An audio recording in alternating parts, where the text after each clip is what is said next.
আসসালামু আলাইকুম ওরহমতুল্লাহি ওবরকাতুহ। ইন্ডিয়া শেষ বাজি এবার বিএমপিকে দিয়ে খেলবে।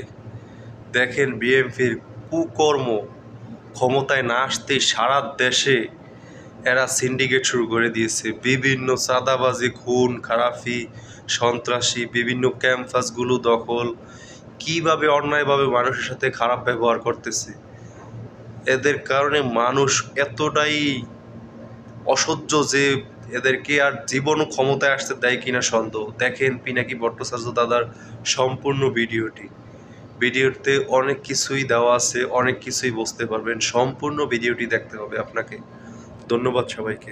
প্রফেসর ইউনূস আয়নাঘর পরিদর্শন করলো না। ওই পরিদর্শনের পর সোশ্যাল মিডিয়াতে যতগুলো আয়নাঘর নিয়ে পোস্ট টোস্ট হয়েছে না, ভিডিও টিডিও আসছে, সবগুলোতে যে আওয়ামী লীগাররা, এই জাউরারা হারি একদম উপহাস করেছে। বলছে এটা নাটক, বলছে স্ক্রিপ্ট দুর্বল, অভিনয় দক্ষতার অভাব, কত কিছু কথাবার্তা। আয়নাঘর নিয়ে প্রকাশিত ভিডিওর নিচে এমন অগণিত কমেন্টস, হাসি ঠাট্টা, ট্রল। বড় বড় মেইন স্ট্রিম মিডিয়ার ফেসবুক পেজে এই সমস্ত ভিডিওগুলোতে আসছে, এগুলোতে হাহারি একটা ভরপুর। এটা নিয়ে কাজ করছে ওয়াসাদ সিস্টার্স, অ্যানালাইসিস করছে, ডকুমেন্ট করছে। এইটা সাহেব একটু দেখান না, কারা কারা ওই প্রোফাইলগুলো থেকে হাহারি এক দিছে, একটু দেখেন। একটু দেখে রাখেন, জাউরাগুলোকে দেখবেন না। বাংলাদেশে জাউরা তো বাম্পার ফলন হয়েছে, কিছু জাউরা দেখে রাখেন। সবচেয়ে বিভৎস ঘটনা হচ্ছে ওরা আইডেন্টিফাই করছে 47% রিয়েল প্রোফাইল যারা হায়ারি এক দিছে। ইউরোপে একটা আইন আছে হলোকাস্ট ডিনাল। হলোকাস্ট কি জানেন তো? দ্বিতীয় বিশ্বযুদ্ধের সময় জার্মানিরা ইহুদিদেরকে নিয়ে চেম্বারে ঢুকায় আগুন দিয়ে পুড়ায় মারত লক্ষ লক্ষ। নাজিরা হলোকাস্ট করলে সেটাকে গাল গল্প বলে। এটাই ফ্যাসিবাদ, এটাই ফ্যাসিবাদের চরিত্র। আপনি এদের কখনো স্বাভাবিক সমাজে চলতে দিতে পারবেন না, তাহলে সমাজ টিকবে না। কারণ এদের মধ্যে ন্যায় অন্যায় বোধ, বিবেকের বোধটা ধ্বংস হয়ে গেছে। এদের সমাজে ইন্টিগ্রেট তখনই করা সম্ভব যদি অনুশোচনা করে মাপ চায়, আর এটা সেটা করবে না। এদের মধ্যে বিন্দুমাত্র অনুশোচনার চিহ্ন দেখছেন? নাই তো। ঠিক আছে, ফেয়ার এনাফ। ফ্যাসিস্ট যেহেতু একটাই ভাষা বুঝে, আমরা সেই ভাষায় ফ্যাসিস্টদের সাথে ডিল করব। সেই ভাষায়, যেই ভাষায় আমরা 32 নম্বরকে ডিল করছি, ঠিক একই ভাষায়। আওয়ামী লীগের তীর্থভূমি ধ্বংস করার শর্ত এই অনুশোচনাহীন আওয়ামী লীগারদের অবদান।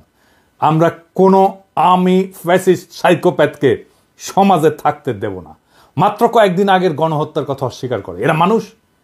এদের আপনি মানুষের মর্যাদা দিতে চান?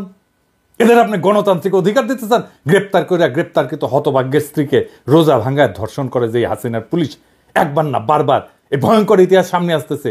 সেই সময় বাংলাদেশে বসে হারি এক দেবে আর আমরা এটা মাইনা নেব? স্বামীকে আটকের পর হত্যার হুমকি দিয়ে স্ত্রীকে ধর্ষণ করত এই আলেপ হাসিনার পদক পাওয়া পুলিশ। শোনেন, তাকে ধর্ষণ করার বিনিময়ে আমাকে মুক্তি দেওয়া হয়। বাচ্চারা, তোদের টুঙ্গি পাড়া উড়াই দেবো, আমি শপথ নিলাম। ফ্যাসিবাদের শেষ চিহ্ন মুছে ফেলবো। দে দেখি কত হাহারি এক দিতে পারিস। জাউরার সাথে ডাবল জাউরমে করা হবে। ধানমন্ডিতে আওয়ামী লীগের অফিসের জায়গাটা সরকারের। এটা দীর্ঘমেয়াদের লিজ নেওয়া। এই লিজ বাতিল করে অধিগ্রহণ করে ফেলা উচিত। লিজের শর্তের আইনি পরীক্ষা করে যদি সম্ভব হয় দ্রুত লিজ বাতিল করে দিতে হবে। এটা ধানমন্ডি 32 নম্বরের জন্য প্রযোজ্য। আমরা এই জন্যে আওয়ামী লীগকে নিষিদ্ধ করতে চাই। এদের পশ্চিমে অ্যাসাইলাম নেওয়ার রাস্তা যেন বন্ধ হয়ে যায়। আর যারা পশ্চিমে আছে তারা যেন আওয়ামী লীগের হয়ে জিন্দাবাদ দিতে না পারে। নিষিদ্ধ সন্ত্রাসী দলের সদস্য হিসেবে এদের যেন দেশে ফিরে আনা যায়, আর এদেরকেও বিচারের মুখোমুখি করা যায়। দেখেন, ইলিয়াসকে হত্যা করতে চাইছে আমেরিকা আওয়ামী লীগের ভাইস প্রেসিডেন্ট, আবার পিএইচডি করিছে। কি রকম জাউরা এগুলো সেটা দেখেন, শুনেন। ইসলাম যদি আমাকে অ্যালাউ করতো কাউকে খুন করা, 1 নম্বরে আমি খুন করতাম, দিস গোয়িং টু লাইফ, 1 নম্বরে আমি খুন করতাম ওই একে, কি বলে, ইলিয়াসকে। Is another talented but very deeply rooted within the wrong process and this Hasanat guy. ওরে বাংলাদেশে ফিরে আনতে হবে। আগে তাকে আমেরিকা আইনি ব্যবস্থার মুখোমুখি করতে হবে। আমেরিকায় যারা আছেন তারা ব্যবস্থা নেবেন। বেশি এক্সাম্পল লাগবে না, মোটামুটি 20-25টা এক্সাম্পল তৈরি করতে পারলে এরা প্যাকেট হয়ে যাবে। এরা ভিতর ডিম। ওই যে কইছে না হার্ডিং মজুমদার অস্ত্র হাতে গেরিলা যুদ্ধ করবে, ওই মুখেই মারিতং ওরা। আমার কাছে মনে হয় এই দেশকে, মানে এইখানে একটা যুদ্ধ শুরু হয়ে গেছে। এই যুদ্ধে এখন আমাদেরকে স্বাধীন করবার পালা। অস্ত্র হাতে নামতে হবে, এখানে গেরিলা যুদ্ধ করতে হবে, এখানে আমাদেরকে ট্রেনিং নিতে হবে। হার্দিক মজুমদাররা তো জুলাই আগস্টে আমাদের সাথে অস্ত্র হাতে যুদ্ধই করেছিল। সাথে ছিল police, army, RAB, BGB, Chhatra League, Jubo League, এমনকি আর্মি। পারছে? পারে নাই। ওরা ওই একটা অস্ত্র নিয়ে ওরা যুদ্ধ লড়তে পারবে। আমরা পরাজিত হইতে পারি, আমি মেনে নিলাম আর কি। যদি সব বাকশালী ওই যে ওদের চামড়ার বন্দুক আছে না, ওটাতে বাতাসের গুল্লি মারে, টার্গেট বরাবর না হইলেও অসুবিধা নাই, ফাঁকে মারলেও নাকে লাগবেই, শিওর শট। হৃদয় সাহেব বুঝায় দেন, বন্দুকের গুলি ছুড়ে দেন। শুনিস হার্দিক, মূলা লাগবে, মূলা পাঠামু আর পচা গরু খা কিছুদিন, দেখ পারিস কিনা। আরামজাদা। আওয়ামী লীগারদের ফেসবুক প্রোফাইল দেখলে ব্লক করবেন, ওদেরকে ওদের বাবলের মধ্যে আটকায় ফেলেন, দেখবেন না ওদের পোস্ট, ইন্টারাক্ট করবেন না ওদের পোস্টে, ওরা শুকায় মরবে। আমরাই দেশের 95% মানুষ, ওদের এইভাবে বিচ্ছিন্ন করে দিলে ওরা শুকায় মরবে। সোশ্যাল স্পেসে, ইউটিউবে আনসাবস্ক্রাইব করবেন যদি ওদের চ্যানেল ট্যানেল থাকে। আর একটা বিষয়, ওই যে পুলিশের ইউনিফর্ম তো বদলাইতেছেন না, ভালো, কিন্তু পুলিশের লোগো বদলাইতে হবে। যে লোগোর মধ্যে নৌকা আছে, অভিশাপের চিহ্ন। কিভাবে পুলিশকে পুলিশ লীগ বানানো হয়েছে সেটার অডিও ক্লিপ ফাঁস হয়েছে, শুনেন। এই যে বেনজির হারামজাদার কথা শুনেন, আমেরিকার স্যাংশন পাওয়া কোটি লোকে আছে, এটা বের করেন, শুনেন। জি স্যার, আপনি আপনার বক্তব্য কন্টিনিউ করেন স্যার, প্লিজ। Thank you. তো আমরা ওই দিকে যাই। Thank you so much. আমি একটু ওই যে তনুর কথা উত্তর দিই। আওয়ামী লীগ আমলে যত রিক্রুটমেন্ট হয়েছে এগুলো কিন্তু সব পুলিশ ভেরিফিকেশন করে রিক্রুটমেন্ট করা হয়েছে, ঠিক আছে? যে কারণে এরা ক্ষমতা এসে কিন্তু সারদা থেকে প্রচুর লোককে তারা পুলিশ ট্রেনিং থেকে বাদ দিয়ে দিচ্ছে। কেন বাদ দিচ্ছে ইউ ক্যান আন্ডারস্ট্যান্ড। আমরা আমাদের সময়, আমি যে কদিন ছিলাম বা তার আগেও আওয়ামী লীগের আমলে আমাদের জানা মতে মানে ওই ভিন্ন মতাদর্শী কোনো লোকজন সহজে ঢুকতে পারে নাই, বিকজ এগুলোকে সব আগে পুলিশ ভেরিফিকেশন করে এরা কে কোন মতাদর্শে সেগুলো নিশ্চিত হয়েই চাকরি দেওয়া হয়েছে। এটা আপনার জানার জন্য। এই জন্য কিন্তু ওই কালকেও বোধহয় কোথায় পরশুদিন কোথায় কথা বলছিলাম, তারা বলছিল যে এরকম লোকজন বলে যে এটা বেনজিরের বাহিনী, ঠিক আছে? এবং পুলিশকে কিন্তু এরা বিশ্বাস করে না, এরা খুন করে পুলিশকে খুন করে ক্ষমতায় আসছে, আবার এরা কিন্তু পুলিশকে বিশ্বাস করে না। যদিও এই মুহূর্তে তারা প্রচুর লোকজন নিয়ে আসছে, ওই যে রিটায়ারমেন্ট থেকে এখান থেকে সেখান থেকে এনে বসিয়েছে। ওই যে আপনার 2008 সালের আগে 9 সালের আগে যারা রিক্রুট ছিল পুলিশে তাদেরকে সামনে নিয়ে আসছে, এইভাবে কিছু লোকজনকে সামনে এনে চালানোর চেষ্টা করছে, কিন্তু বেসিক্যালি কিন্তু তারা পুলিশকে বিশ্বাস করে না। এরা তারা মনে করে যেগুলো আওয়ামী লীগের সমর্থক, পুলিশ ইন্টার বাহিনী আওয়ামী লীগের সমর্থক। আর আমি মনে করি যে এই আওয়ামী লীগের পুলিশ বাহিনী তো আসলে বঙ্গবন্ধুর নেতৃত্বে কাজ করার ঐতিহ্য ইতিহাস আছে। আপনারা জানেন যে আপনার 25শে মার্চ কাল রাত্রে তো যে অ্যাটাক গুলো হয়েছিল তার মধ্যে প্রধান হচ্ছে রাজারবাগ পুলিশ লাইন, এবং তারাই প্রথম কিন্তু স্বাধীনতার সপক্ষে প্রথম গুলি বর্ষণ তারাই করেছে কিন্তু পাক আর্মিদের বিরুদ্ধে। তো ওখান থেকে কিন্তু এদের একটা এই বাহিনীর একটা ঐতিহ্য আছে, প্রো আওয়ামী লীগ ঐতিহ্য বা প্রো লিবারেশন ঐতিহ্য আছে। এবং কন্টিনিউয়াসলি মাঝখানে যদিও অনেক বছর আওয়ামী চেতনার যারা বিরোধী তারা ক্ষমতায় ছিল, তাদের লোকজন ঢোকানোর চেষ্টা করেছে, but end of the day আমি মনে করি এখনো এই প্রো লিবারেশন বা প্রো এল ফোর্সই এই ফোর্সের মধ্যে বা সদস্য এই ফোর্সের মধ্যে সংখ্যাগরিষ্ঠ। তো সেই আস্থা থাকতে হবে, আমার মনে আস্থা থাকা ভালো। এবং এন্ড অফ দ্য ডে দেখবেন যে এরাই আপনার একসময় সহযোগী হয়ে দাঁড়াবে আর কি। এই মুহূর্তে হয়তো না পারলেও কোন একটা সময় সহযোগী হয়ে এদের সহযোগিতা আপনারা পাবেন। আর আমি চেষ্টা করছি পুলিশ বাহিনীর সদস্যদের যারা আপনারা জানেন যে প্রচুর লোকজন তো যখন 5ই আগস্টের পরে প্রচুর পুলিশের সিনিয়র অফিসাররা কর্মস্থল ত্যাগ করে গেছে, আর আসে নাই। আর প্রায় 300-350 অফিসারকে ইতিমধ্যে চাকরিচ্যুত করা হয়েছে। সমসংখ্যক কর্মকর্তাকে বিভিন্ন জায়গায় সংযুক্ত করে রাখা হয়েছে, মানে তাদের ডিউটি থেকে প্রত্যাহার করে অকার্যকর করে রাখা হয়েছে। এবং করে তারপরে এই যে গ্যাপ, এই গ্যাপে তারা ওই যে আওয়ামী লীগ যখন ক্ষমতায় ছিল না সেই সময় যে রিক্রুট যারা তাদেরকে নিয়ে আসা হয়েছে, অনেকে রিটায়ার করছে তাদেরকেও নিয়ে আসা হয়েছে। তো ফলে এটা ভঙ্গুর অবস্থা এটা এই বাহিনীর। আমি চেষ্টা করছি যারা বাহিনীতে কাজ করতেছে তাদের সঙ্গে যোগাযোগ স্থাপন করার জন্য। এটা আমি করে যাব, যাতে করে এই বাহিনীর সহযোগিতা সাপোর্ট আপনারা পেতে পারেন, সে চেষ্টা আমার অব্যাহত থাকবে। আর রিগার্ডিং দলীয় প্রোগ্রাম, এটা তো মাননীয় প্রধানমন্ত্রী দেবেন, নেত্রী দেবেন, যেটা প্রোগ্রাম দিবেন যেটা ওখান থেকে আসবে সেটাই আমাদের সবাইকে বাস্তবায়ন করতে হবে, বলবৎ করতে হবে। তবে বলবৎ বাস্তবায়ন কিভাবে করবেন এটা হচ্ছে আপনার মুন্সিয়ানা। যেমন ওই যে এটা করতে গিয়ে তো অনেক প্রায়োগিক ক্ষেত্রে অনেক সমস্যা উদ্ভব ঘটতেছে, আমি জানি, বিভিন্ন সময় আমার সঙ্গে অনেকে কথা বলে। তো এই যে সমস্যাগুলো হচ্ছে সেগুলোকে আমাদের স্থানীয় পর্যায়ে সেগুলোকে মোকাবেলা করে এটা এই পুলিশকে রাহুমুক্ত করতে হবে। যারা রাহুমুক্ত করার কাজ করতেছে তাদের বিরুদ্ধে ষড়যন্ত্র শুরু হয়েছে, বুঝছাও? কারা করতেছে নাম কইলাম না, কিন্তু আমরা সব জানি। পুলিশের নেতৃত্বকে শান্তি মতো কাজ করতে দিবেন। যারা নানা ধান্দায় চুকলি কাটতেছেন পুলিশের নেতৃত্বের বিরুদ্ধে সাবধান করে দিতেছি, ভাইজান আপনাদের সকলের আমল নামা করলে আছে আমার কাছে। আমি চুনাপুটিদের পিছে লাগি না, এটা আমার স্বভাব বিরুদ্ধ, কিন্তু পুলিশের সংস্কারের যে ধারা শুরু হয়েছে, যেটা আমরা দেখতে পারতেছি, সেটাকে নেতৃত্ব শূন্য করে বাধা সৃষ্টি করতে চাইলে তারা ছাড়া হবে না। সাবধান হইয়া যান। যারা পুলিশের বর্তমান নেতৃত্বের বিরুদ্ধে চুকলি কাটতেছেন, শুনলাম প্রফেসর ইউনূস সাহেব নাকি চুকলি কাটতে গেছিলেন, সত্য নাকি? হ্যাঁ, স্যারের পাঠায় দিই আপনাদের আমল নামা দিব, চাপা মায়ের দিয়া দিব কলে। তাই সাবধান হইয়া যান। এই বান্দা জিন্দা আছে। আর হ্যাঁ, ওই যে আঙ্কারে যে পুলিশ সদস্য ছিল না, ওই যে ছত্রভঙ্গ করছিল, কাউরে না পিটায় কাউরে না মাইরা, ওটা খুঁজে পাওয়া গেছে। নাম রিয়াদ হোসেন, ডেমরা পুলিশ লাইনে। দেখেন, সামাজিক যোগাযোগ মাধ্যমে ভিডিওটি ভাইরাল হলো, তখন আসলে জনমুখে আর কি অনেকজন অনেকভাবে আমাদেরকে প্রশংসা করতেছে, এবং আমরা চাই যে বাংলাদেশ পুলিশ যেমন জনগণের পাশে ছিল, আছে এবং থাকবে। আমরা তাদেরকে আরো সেই আস্থাটুকু আনতে পারি যে আমরা যাতে ভালোভাবে তাদের সাথে কাঁধে কাঁধ মিলিয়ে বাংলাদেশকে গড়তে পারি। এখন ভাইরাল হলো, বন্ধু বান্ধব, তারপরে সহকর্মী যারা আছেন, আত্মীয় স্বজন, পরিবার, সবাই আসলে আমাকে নিয়ে গর্ববোধ করছেন। আমিও চাই যেন আমি আমার দেশের জন্য কিছু করতে পারি। আরে ভাই, মন তো ভরলো না এই রিপোর্ট দেখে। ওর বাড়ি কোথায়? বাবা মাকে, এই মা, যেই মা এই সোনার ছেলের পেটে ধরছে, তারও তো আমাদের সম্মান জানাতে হবে, তারা সালাম দিতে হবে না?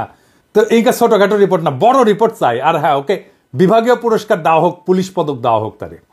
এবার আসেন হাদানকারী আফসোস লীগের আলাপে ফিরে আসি। আবার যারা জুলুমকে অস্বীকার করছে, যারা উপহাস করছে, তাদের ক্ষমা নাই। আমি পবিত্র কোরআন শরীফের একটা আয়াত পড়ি, সেখানে ঠিক একই ধরনের বার্তা আছে। যারা অপরাধী তারা বিশ্বাসীদের উপহাস করত, এবং তারা যখন তাদের কাজ দিয়ে গমন করত তখন পরস্পরের চোখ টিপে ইশারা করত। তারা যখন তাদের পরিবার পরিজনের কাছে ফিরত তখনও হাসাহাসি করে ফিরত। যুগ বদলায়, কিন্তু জালিমরা বদলায় না। ওই একই আবরণ নিয়ে ফিরে আসে বারবার। আর পবিত্র কোরআনেই বলা আছে কি করতে হবে, কোনটা আমাদের করণীয়, আর এদের ভাগ্যে কি আছে সেটা বলা আছে। তারা সামান্য হেসে নেই, শীঘ্রই তাদের কৃতকর্মের জন্য প্রচুর কাঁদবে। এখন প্রশ্ন হচ্ছে, কেন, কিভাবে তাদের এই সাহসটা তৈরি হইল? কারা এই সাহস তৈরিতে ভূমিকা রাখলো? আসেন সেটা বুঝে দেখি। 5ই আগস্টের পর আমরা দেখছি সমস্ত অর্গানাইজ শক্তি কেন্দ্র যেগুলো ছিল, যেমন ধরেন বড় রাজনৈতিক দলগুলো, আর্মি, এরা আওয়ামী ফ্যাসিস্টদের আশ্রয় দিল। প্রথমে আশ্রয় দিল আর্মি সারা দেশের ক্যান্টনমেন্টগুলোতে, তারপরে জাতীয় স্থানীয় পর্যায়ে বিএনপি, জামাত, কিছু নেতা, এমনকি পুলিশ ডিজিএফআই নিরাপদে সীমান্ত পার করে দিল। আর্মির হেফাজত থেকে পালায় গেল লেফটেন্যান্ট জেনারেল মুজিব। কাউকে এর জন্য দায়ী করা গেছে? করা হয়নি। কেন করা যায়নি? ওয়াকারের বিরুদ্ধে কিছু বললে হুক্কা হুয়া শুরু করে দেয় ডিজিএফআই এর পেইড এজেন্টরা। ওয়াকারের জন্য নাকি ইন্ডিয়া বাংলাদেশে আক্রমণ করে নাই। হ্যাঁ, খারান হাইসানি, আমি না ঘোড়ায় আসবো। ডিজিএফআই ভালো, খুবই ভালো। বয়ান দেয় ডিজিএফআই নাকি একাই গুম করে না, আরো সবাই করেছে, তাই ডিজিএফআই অত খারাপ না। আর ডিজিএফআই ভালো, খুবই ভালো ছেলে, সন্ধ্যাবেলা হাত মুখ ধুয়ে পড়তে বসে, তাই না? যে আর্মি চিফ 5ই আগস্টে সারাক্ষণ ইন্ডিয়ান আর্মি চিফের সাথে কথা বলছে, হাসিনার বোনজামাই জন্য মেডিকেলি আনফিট হওয়ার পরে আর্মি চিফ হয়েছে, যার কমান্ডে আর্মি সবচেয়ে বেশি হত্যাকাণ্ড চালাইছে ছাত্র জনতার উপরে, যেই শহীদের শরীরে বেধা 66% গুলি আসছে আর্মির অস্ত্রাগার থেকে। আমার কথা না, জাতিসংঘের কথা। সেই আর্মি চিফ ইন্ডিয়া থেকে বাংলাদেশ বাঁচাইতেছে। হে খোদা, আমারে উঠায় নাও, নয়তো দড়ি ফেলাও, বায়ে উঠে যায়। এই বয়ান যারা বলে তারা কার স্বার্থ রক্ষা করে? এই বয়ান যারা বলে তারা কার ক্রীড়নক? এই বয়ান যারা বলে তারা কার পুতুল? তাদের কি নাচায় আমরা জানি। ছাগল নাচে খুঁটির জোরে, আর এই খুঁটিটা কি সেটাও আমরা জানি। বাংলাদেশে হাসিনার পলায়নের সবচেয়ে বেশি ঝামেলা এখন কে পড়েছে? এটা বুঝলে আমরা সব রাজনীতি ফকফকা করে বুঝতে পারবো। আসেন সেটা বুঝে দেখি। সবচেয়ে বেশি ঝামেলায় পড়েছে মোদি। আন্দোলন, বিপ্লব দমনে পুলিশের পোশাকে অন্য দেশের নাগরিকদের থাকার প্রমাণ মিলছে। আন্তর্জাতিক অপরাধ ট্রাইব্যুনালের চিফ প্রসিকিউটর বলছে নিজেই, প্রমাণ, অনুমান না। তার মানে প্রসিকিউশন হাসিনার বিরুদ্ধে না, ভারতের মোদিকে এখানে মামলায় ঢুকাবে। মোদির আরো সমস্যা আছে। বিএনপির সালাউদ্দিন সাহেবকে কিভাবে ঢাকা থেকে ধরে নেওয়ার পরে ইন্ডিয়া পাওয়া যায়, সুকরঞ্জন বালিকে কিভাবে হাইকোর্টের সামনে থেকে অপহরণ করার পরে ইন্ডিয়ার জেলে পাওয়া যায়, মোদিকে এটার জবাব দিতে হবে তো, ইন্ডিয়াকে রাষ্ট্র হিসেবে এটার জবাব দিতে হবে তো। হাসিনাকে তার দলের সব দুর্বৃত্তকে কেন আশ্রয় দিচ্ছে ইন্ডিয়া, আর কিভাবে বাংলাদেশের রাজনীতিতে হস্তক্ষেপ করছে সেটা তো আমরা জানি। হাসিনার অপরাধের সলিড এভিডেন্স পাওয়া গেছে জাতিসংঘ থেকে। আমরা করি নাই, প্রফেসর ইউনূস করে নাই, প্রফেসর ইউনূসের প্রশাসন করে নাই, করছে থার্ড পার্টি জাতিসংঘ। এইটার কোনো যদি কিন্তু নাই, এর সে সলিড এভিডেন্স হয় না। বাংলাদেশের আদালতে বেইজ্জতি, এটা মোদি ঠেকাইতে চায়। এইটা ভারত রাষ্ট্রের জন্য জরুরি। কিভাবে ঠেকাবে? একটাই রাস্তা আছে, প্রফেসর ইউনূসকে যত দ্রুত সম্ভব বিদায় দেওয়া। প্রফেসর ইউনূসকে বিদায় দিতে পারলে বাংলাদেশের সবকিছু আগের অবস্থায় চলে যাবে। এইখান থেকে পাইছে সাহস, আবার আগের গৌর, আবার হেডম নিয়ে আমরা আসতেছি। আর টাকা পয়সা তো আছেই, সবাই রে কিনে ফেলবে, এই হইতেছে প্ল্যান। সেই জন্যে আগাম নির্বাচন, দ্রুত নির্বাচন, এই সমস্ত আলাপ তিস্তানিয়া প্রোগ্রাম করে আর এক্সিকিউট করে কি? দ্রুত নির্বাচন আর প্রফেসর ইউনূসের দ্রুত বিদায়, এই ইন্ডিয়ান প্ল্যান এক্সিকিউট করে। আপনারা বুঝে হোক না বুঝে হোক ইন্ডিয়ান ব্যাগেজ কান্দে নিছেন, এই ব্যাগেজ আমরা মাইনে নেব না, কোনোদিন মাইনে নেব না। বাংলাদেশের রাজনৈতিক দলগুলো কখনো জনগণকে দেওয়া প্রতিশ্রুতি রাখে নাই, ইতিহাস সাক্ষী। 1990 3 জোটের রূপরেখা রাখে নাই। তত্ত্বাবধায়ক সরকারকে প্রশ্নবিদ্ধ করছে প্রথমে বিএনপি, বিচারপতির বয়স বাড়ায়। এরা ক্ষমতায় থাকার জন্য সবকিছু করতে পারে। বিএনপি নির্বাচনের আগে যাই বলুক এটা রাখবে না, সে কোনো সংস্কার করতে দিতে চায় না। নির্বাচন হইলে সবকিছু কইরা ফেলবো, এটা হইতেছে ওই সেই প্রেমিকের মতো, যে প্রেমিকার সামনে এসে তার সাথে প্রেম করার জন্য যা কিছু বলে সব কিছু মিথ্যা। ওই মিথ্যা কথা বলতেছে তারা। প্রেমিকার সামনে উত্তেজিত প্রেমিক এসে যা যা বলে না, বিএনপি তাই বলতেছে নির্বাচনের জন্য, কোনোটা রাখবে না। সে কোনো সংস্কারও করতে দিতে চায় না। আওয়ামী লীগ নিষিদ্ধের কথা বললে বলে জনগণ ঠিক করবে। আরে বাবা, জনগণ কেমনি ঠিক করবে? গণভোট কইরা তো গণভোট করেন এখন আওয়ামী লীগ নিষিদ্ধের প্রশ্নে, সেটা তো করতে দিতে চান না।